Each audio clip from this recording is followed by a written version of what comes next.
Leo Sosa para este tramo final del programa y para aquellos que les encanta el mundo de la política, la persona que más sabe, incluso de el roce local, está con nosotros. ¿Cómo le va? Bienvenido. ¿Cómo le va, Carlos Brom? Un gusto, como siempre, estar acá acompañándolos. Y bueno, qué complejo, ¿no? Analizar el mundo qué problema, Braulio, de la política, ¿no? Y en este último mes ha pasado de todo, Carlos. Desde, como vos decías al presentar el bloque, los problemas de los cuadernos Gloria ha despertado una verdadera caja de Pandora que se sabe cuándo empezó, pero no sabemos cuándo va a terminar. Bueno, aparte con cosas que confunden, ¿no? Porque nos pasamos hablando de los cuadernos Gloria que iban desde el 2004, 2005 hasta el 2007, 2008 y ahora resulta que Bonadío dice que va a investigar del 2008 al 2015. Al 2015, sí, o sea sí, que... generando una serie de especulaciones que toda jugada, es tan politizado este tema en particular, por más que es un problema jurídico, ha llevado a la politización absoluta el tema, que tiene que ver también, creo yo, con la división social que estamos viviendo, ¿no? De un lado, la gente parada, la famosa grieta, ¿no? Gente parada de un lado o del otro, que depende de cómo estés ubicado políticamente, va a ser la bajada, va a ser la visión que va a tener de cada uno de estos problemas, ¿no? Como, por ejemplo, la visión de hoy ratificar que la foto de esta mañana de Macri con Pérez Compán significaba la ratificación de que no los iban a juzgar, de que iban a quedar pendientes. Es decir, todo está politizado, es una gran bolsa de gatos. Sí. Y a decir la verdad, ha influido tanto no solo en el mapa político general, sino que también ha influido en las internas de cada uno de los sectores más importantes. No solo en el justicialismo y Cambiemos, hoy están viviendo una serie de sensaciones que no sabemos bien cómo va a terminar o cómo se va a armar el mapa político con vistas al próximo año. Y qué difícil va a ser, ¿no? Encontrar un discurso de campaña, se me ocurre. No va a ser tan fácil. Es que ahí ya tenemos que entrar en la cuestión política económica, ¿no? Sí. Está muy mal la situación económica, realmente, eso no permite que la gente de Cambiemos, que considera que hubo algunos postulados, algunos alineamientos políticos que están acertados, que van bien encaminados, sinceramente todo eso se pierde ante la vorágine del malestar social que se ocasiona ante la coyuntura económica. Se le hace muy difícil incluso yo te diría, al radicalismo, por poner a socios mayoritarios de esta agrupación, de esta coalición gobernante que se denomina Cambiemos, en un gran problema de vender el gobierno, justamente porque se están ante esta dualidad interna de decir somos culturalmente radicales, pero debemos avalar unas políticas que son más bien del tono conservador, absolutamente contraria a nuestras raíces. Y eso provoca todas unas generalidades que hace muy difícil lograr acuerdos, lograr una sustentabilidad política de crecimiento. Y si arriba se genera incertidumbre, es mucho más difícil ordenarse hacia abajo, Es mucho más difícil, y sobre todo cuando hay cierto verticalismo a la hora de la toma de decisiones. Bueno, pero ya comienzan a aparecer algunas cuestiones, ¿no?, que nos indican algunas cosas. Te vamos a presentar un informe ahora que nos pone en el orden local, ¿no? Por supuesto habla del Frente Cambiemos y comienza una nueva etapa porque además de incorporar un concejal a la Unión Cívica Radical como es Héctor Malde, presentó en sociedad oficialmente su secretario de bloque, ¿no? Secretario de bloque político que además, entiendo, será vocero. Vamos al informe. El eje oficialista en Nación y Provincia se fue corriendo hacia diferentes costados en la costa y el fuego cruzado no tardó en llegar. En primer término, Cambiemos contó con 3 variantes, las cuales estaban muy marcadas: el cotoquismo, el ala pro y la UCR. En el Honorable Consejo Deliberante, y para ponerle nombres propios, Marcos García, Mary Fino y el bloque unipersonal de Montserrat Sacián. La figura fuerte en la provincia, la senadora Flavia Del Monte, en algún momento pareció tener buena relación con cada espacio, pero como en todo grupo humano, las disidencias no tardaron en llegar. La salida o licencia de Marcos García del HCD, la llegada de Héctor Malde, el impulso que esa salida dio a Germán Jardón y Evangelina Cordone parece haber tensado la cuerda más de lo que la cuerda soporta. Jardón y Cordone prendieron los ventiladores y acusaron a todos sus ex compañeros de espacio, o por lo menos de sello político, de ser una especie de falsa oposición y acompañar medidas de la gestión municipal. Es así como el raíz mediático y de redes sociales de los ex compañeros de banca de Marcos García llegó al punto de también criticar, por ejemplo, la visita del secretario de Gobierno provincial a nuestro distrito. Jardón, en declaraciones radiales, soltó su lengua y sentenció sobre Flavia Del Monte. Desde diciembre que es senadora y todavía no ha traído nada al Partido de la Costa. Pero la cosa no quedó ahí. Jardón calificó a Montserrat Sacián como la representante del magadanismo y sostuvo una vez más que todos ellos se sienten cómodos al lado del intendente. Se confunden. Nosotros no. ¿Sos oficialista o sos opositor? Por otro lado, el concejal disparó hacia la gobernadora María Eugenia Vidal, marcando que la obra pública en la costa es berreta. Claro que no solo Jardón pegó y pegó, ya que su correligionaria Evangelina Cordone, y como suele ser su costumbre, usó las redes para mostrar imágenes del secretario de Gobierno provincial junto a Juan Pablo de Jesús y se sumó a las críticas. ¿En qué desembocará tanto fuego cruzado y acusaciones varias? Parece solo un nuevo capítulo de una saga interminable.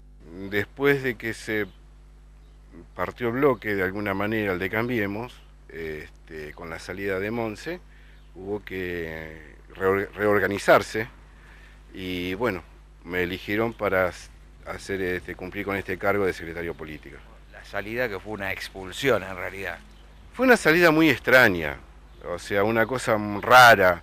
En realidad no teníamos que sorprendernos nosotros que estamos haciendo política de estas situaciones tan extrañas porque suceden, pero sí fue muy extraño, algo inconcebible realmente, inconcebible, desde un lugar de mayoría, porque si no hubiese sido porque tenían mayoría, no lo podían hacer, es una cosa que no tiene parangón, o sea, y no tiene explicación tampoco hasta ahora. Y ahora con la salida de Marco García, ¿cambió esa relación? La relación sigue siendo igual. Nosotros desde nuestro espacio y del lugar que nos tocó estar en el bloque que tenemos ahora de la Unión Cívica Radical, seguiremos trabajando de la misma manera. O sea, metidos en nuestros proyectos, en nuestras metas, no sin importarnos lo que puedan hacer en el bloque, en el otro bloque, porque también pertenecemos al mismo frente. Pero sí estamos trabajando con mucha más libertad. Sí, todo depende de qué es lo que entendemos por oposición también. Nosotros creemos, y es parte de la historia del radicalismo, que la oposición tiene que ser constructiva. La oposición tiene que sumar. Y la oposición tiene que estar, por supuesto, para fiscalizar, denunciar todo aquello que se hace mal, no apoyar medidas o proyectos de ordenanza que entendemos que no están ayudando o que no van en beneficio de la población del Partido de la Costa, pero lo que se está haciendo bien hay que apoyarlo y va a contar siempre con nuestro apoyo. Es muy fácil en política criticar, descalificar, es un lugar muy cómodo para hacerlo. Y yo creo que las personas que realmente están ocupadas en la cosa pública, que están ocupados en estar haciendo algo por la sociedad, no tienen tiempo de fijarse qué es lo que está haciendo el otro, no tienen tiempo. Y están ocupados justamente en trabajar. Pero no están así, o sea, Flavia hace 8 meses que está en el Senado, está con una agenda de trabajo bastante apretada, está muy activa, recorriendo no solamente la quinta, que es a la que pertenece, sino que está haciendo en toda la provincia, está trabajando mucho con los municipios, no solo con los municipios del mismo color político, sino con todos. Y bueno, hace poco tuvimos una actividad en que estuvo visitándonos el secretario de Gobierno, mirando las obras, y se está trabajando mucho, y en el Consejo también, o sea, Montserrat Sacián, desde el lugar que puede, porque creo que es de público conocimiento que todavía no tenemos un local, no tenemos un bloque, también está trabajando y mucho está trabajando, a pesar de encontrarse con ese con esa contrariedad, ¿no? De trabajar un poco en el auto, en la casa, donde puede. Sin embargo, así, ella desde su bloque, sola, creo que ya ha presentado más de 20 proyectos. Entre esos proyectos hay algunos que son muy importantes, que tiene que ver con la obra pública municipal, que son con fijar los carteles, donde se indique el presupuesto, la obra que se va a hacer, los contratistas, algo que no se está haciendo. Otro de los proyectos que también es muy importante para nosotros, que es una cuestión de salud, que es que venga el SAME a nuestras localidades. Contra el grooming, otra de las cosas que también es muy importante, con el tema del cuidado de los niños. O sea, se está trabajando y mucho. Y como te decía, a veces no nos podemos detener en escuchar las críticas y en escuchar las descalificaciones, porque se está trabajando, las críticas vienen de un espacio político que ocupan bancas en el Consejo Deliberante ya hace más de 10 años. Y yo haría la misma pregunta que han hecho hasta ahora. Pero no nos podemos detener en eso. O sea, ¿qué les aporta Héctor Malde? Bien, Héctor Malde, por empezar, nos aporta algo que es muy, muy importante, que es mucha actividad, es muy positivo y nos va a aportar mucha gestión. Además de ser un referente importante dentro del radicalismo, y también un referente importante en la localidad de San Bernardo, donde goza de la confianza y del afecto de los comerciantes de la zona. Creo que Héctor Malde llegó a un lugar en donde va a poder realmente desplegar todo lo que él viene queriendo hacer desde que está haciendo política. Bueno, ¿no? Un panorama de lo que ocurre en el orden local dentro de Cambiemos. Un panorama que recién está comenzando, convengamos, porque de acá al año que viene es inhóspito con el territorio que nos vamos a encontrar, claramente, no solo desde el punto de vista político, sino incluso para hablar dentro del mismo Cambiemos, ¿no es cierto? Sí. ¿Qué crees que pasa con esto de el sector que obedecía a Cotoco, que se referenciaba con Marco García, genera una agrupación que se llama Todos por la Costa? Entiendo que Todos por la Costa representa ese sector del peronismo, ese brazo del peronismo de Cambiemos, ligado a fe, ¿no? O sea que entiendo que es así, pero a lo mejor también no es una posibilidad de decir, bueno, esa agrupación la convierto en un partido vecinalista y tengo participación local. Ellos tenían un partido vecinalista llamado A Toda Costa. Bueno, eso se cayó. Eso se cayó por la falta de participación, a la distinta perdieron lo que se llama la personería jurídica. Sí. Entonces debieron recurrir a una nueva organización.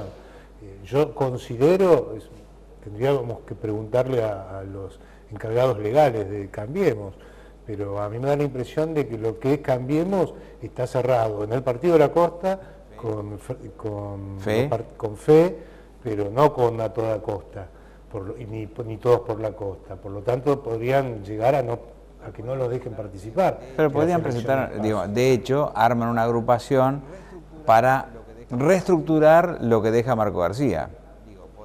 O sea, podrían ser que lleguen el año que viene. Sí, seguramente. Sí. La intención de ellos está dada en participar, de acuerdo a lo que declararon el sábado pasado cuando presentaron esta agrupación, donde dicen que Marco García apareció recién sobre el final, no estuvo presente, fue un poco Germán Jardón quien hizo las veces de orador central del tema, y habló que era la misma gente, habló de que eran las mismas ideas, y que se trabajaba como si estuviese Marcos García. De hecho, en tu radio, Germán Jardón, cuando oficializó el alejamiento de Marcos García de su intención de participar en las elecciones del 2019, cuanto menos, él sí dijo que trataba de convencerlo para que fuera al menos el jefe de la campaña de ellos, ¿no es cierto? Claro. Por lo tanto, no va a haber, creo yo, un alejamiento definitivo desde el punto de vista político, aunque sea un acompañamiento de Marcos García va a haber, y eso claramente los está identificando dentro del segmento electoral que siempre cobijó a Marcos García. Bueno, desde el punto de vista de la opinión pública o de la imagen, evidentemente ganó Marco García con este alejamiento.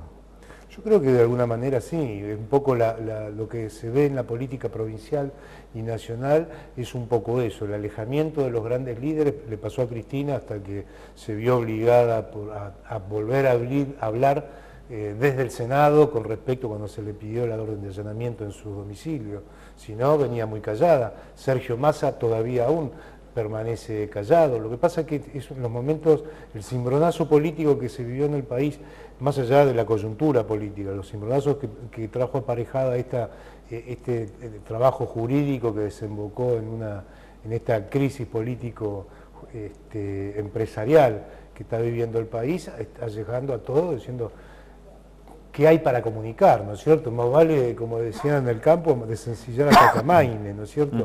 Esa es la mejor jugada. Yo creo que Marcos García venía ya inclusive con una serie de cuestionamientos internos y de posicionamientos ante los distintos factores de poder del Partido de la Costa que lo estaban comprometiendo, que lo estaban llevando a un desgaste que iba a traer aparejado el propio desgaste electoral. Por lo tanto, me parece a mí que es la mejor jugada que pudo haber realizado, correrse un poco, ver. No sé si llamarlo definitivo, no sé si esto llevará a que finalmente no participe de la próxima elección. No, ya anticipa que no, Jardón ya anticipó que no iba a jugar. Es la voluntad de Marco García en el 2019 no estar, bueno, esperar hasta el 2023.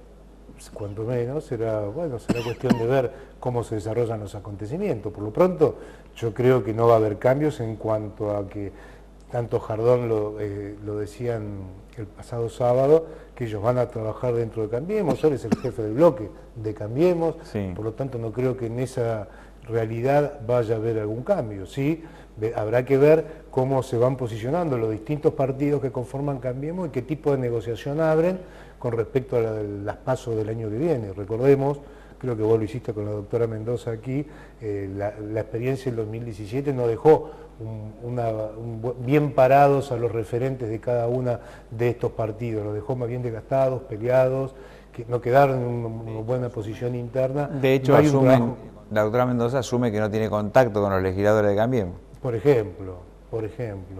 Entonces a mí me parece que Cambiemos debería empezar por una charla, por un diálogo, por una búsqueda de la verdad de aquí a las PASO, y para eso tienen que pasar algunas cosas, como por ejemplo que el partido más importante, si contamos que Cambiemos no contaría con Marcos García y Fe, queda en manos del centenario Partido Radical, que por lo pronto va a tener elecciones en poco tiempo, así que habrá que ver cómo se resuelven esas elecciones para ver el día de mañana cómo se posicionan dentro de Cambiemos. No tenemos obsequio, pero te vamos a dar ahora un rico café, unos sanguchitos. ¿También de la gran familia? También de la gran familia. Bueno. Gracias por la visita. Un gusto. La semana próxima nos reencontramos aquí en otro Desde Adentro.